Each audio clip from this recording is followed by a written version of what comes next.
ದಿನಗಾಲುಕರಿಗೆ ಸರಿಯನ್ನು ಅಲ್ಲು ಮುರಿಯೇ ಒಬ್ಬರು ಮಾನ್ಯ ಶಾಸಕರಿಗೆ ಬಸವಣ್ಣ ಆಶೀರ್ವಾದ ಮಾಡಲಿ. ಮತ್ತೆ ಮತ್ತೆ ಗೆಲ್ಲಿ ಮಂತ್ರಿಗಳಾಗಲಿ.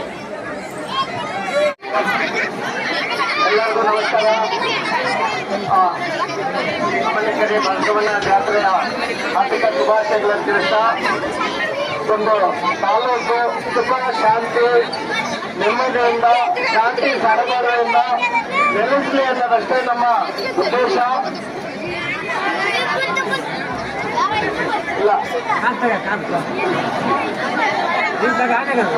ಉದ್ದೇಶ ಇಷ್ಟೇ.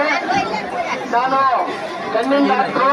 ನಾನು ತುಂಬಾ ಜನ ಈ ತೇರುಗಳಲ್ಲಿ ಕಣ್ ಕಳ್ಕೊಂಡಿರೋನ್ನ ನಾನು ಟ್ರೀಟ್ ಮಾಡಿದ್ದೀನಿ. ಅದಕ್ಕೋಸ್ಕರ ಸ್ವಲ್ಪ ಆತಂಕಿದೆ. ಎಲ್ಲ ಮಕ್ಕಳಿಗೆ ದಯವಿಟ್ಟು ಸ್ವಲ್ಪ ಜಾಗೃತ ವಹಿಸಿ ಅನ್ನೋದಷ್ಟೇ ಕಳಕಳಿಯ ಮನವಿ. ಅದೇ ರೀತಿ ತಾಲೂಕಲ್ಲಿ ಒಂದು ಉತ್ತಮ ಮಳೆ ಬೆಳೆ ಆಗಿ ಎಲ್ಲ ಸಮಾಜದವರೆಲ್ಲ ವರ್ಗರು ಶಾಂತಿಯಿಂದ ನೆಮ್ಮದಿಯಿಂದ ಬೆಳೆಸಲಿ. ನಿಮ್ಮ ಸಹಕಾರ ಆಶೀರ್ವಾದ ಇರೋವರೆಗೂ ಉತ್ತಮ ಕೆಲಸ ಮಾಡ್ತೀವಿ.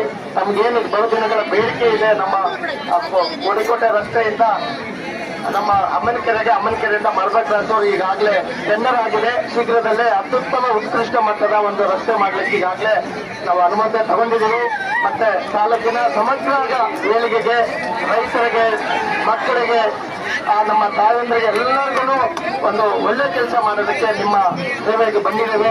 ಎಲ್ಲರಿಗೂ ಒಳ್ಳೇದಾಗಲಿ. ಆ ಬಸವಣ್ಣ ಅದನ್ನು ಹೇಳ್ತಾ ಇದ್ರು, ಮುಂದಿನ ಹೊಸ ಗುಡಿಗೆ ಮಾಡೋದಕ್ಕೆ ಅಂತೇಳಿ. ಅದಕ್ಕೆ ನಾವು ಕೂಡ ವೈಯಕ್ತಿಕವಾಗಿ ಕೂಡ ಸರ್ಕಾರದಿಂದ ಕೂಡ ತುಂಬ ಹೃದಯದ ಸಹಕಾರ ಕೊಡ್ತೀವಿ ಅಂತೇಳಿ ಸಂದರ್ಭದಲ್ಲಿ ಹೇಳ್ತಾ, ಇನ್ನು ಆ ದೇವ ಆಶೀರ್ವಾದ ನಮ್ಮೆಲ್ಲ ಮೇಲೆ ಅಂತ ಹೇಳ್ತಿದ್ದೆ. ನಮಸ್ಕಾರ. Thank you.